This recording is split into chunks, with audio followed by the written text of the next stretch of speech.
চিত্তের কয়টি অবস্থা এবং সেগুলো কি কি? চিত্তের 5টি অবস্থা: ক্ষিপ্ত, মূঢ়, বিক্ষিপ্ত, একাগ্র, নিরুদ্ধ। ক্ষিপ্ত অবস্থাটা হলো দেহের প্রতি টান, বউ বাচ্চা, সংসারের প্রতি টান, বিভিন্ন ধরনের ভোগ বাসনা। সৎসঙ্গ সাধুসঙ্গ করলে এটা আস্তে আস্তে কমে যায়। মূঢ় অবস্থাটা হলো সব কাজে আলসেমি আর অতিরিক্ত ঘুমানো, যখন তখন ঘুমানো। পুরুষকার দিয়ে এটা জয় করতে হবে। সারাদিন একটা ডিসিপ্লিনের মধ্যে দিয়ে চলতে হবে।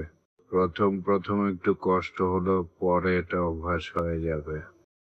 যারা এই দুটো অবস্থায় আছে তারা সমাধির অধিকারী হয় না, তাদের ঈশ্বর দর্শন হয় না, তারা ভগবান লাভ করতে পারে না। বিক্ষিপ্ত অবস্থাটা হলো ধ্যান বা সাধনা করতে গিয়ে অন্য নানান ধরনের চিন্তা এসে যায়। আমার দ্বারা হবে কি হবে না, ভগবান আমাকে দেখা দেবে কি দেবে না, এইসব নেগেটিভ চিন্তার নামই বিক্ষিপ্ত অবস্থা।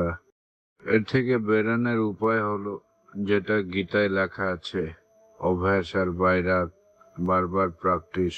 নেগেটিভ চিন্তা আসলে সেটা থামিয়ে আবার ঈশ্বর বা ভগবানের চিন্তা শুরু করা।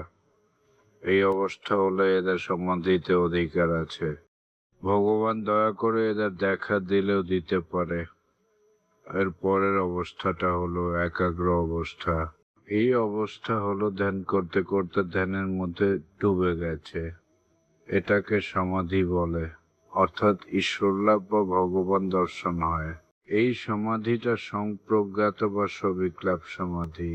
এটাতে জীবন মুক্তি হয় না। সব শেষের অবস্থাটা হলো নিরুদ্ধ অবস্থা।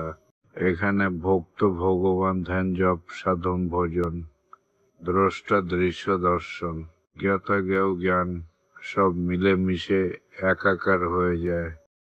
এই সমাধিটা অসংপ্রজ্ঞাত বা নির্বিকল্প সমাধি। এটাতে জীবন মুক্তি হয়।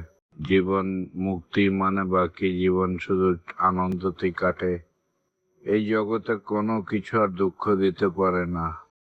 জগতের সবাইকে প্রণাম জানিয়ে এই ভিডিওটা শেষ করলাম।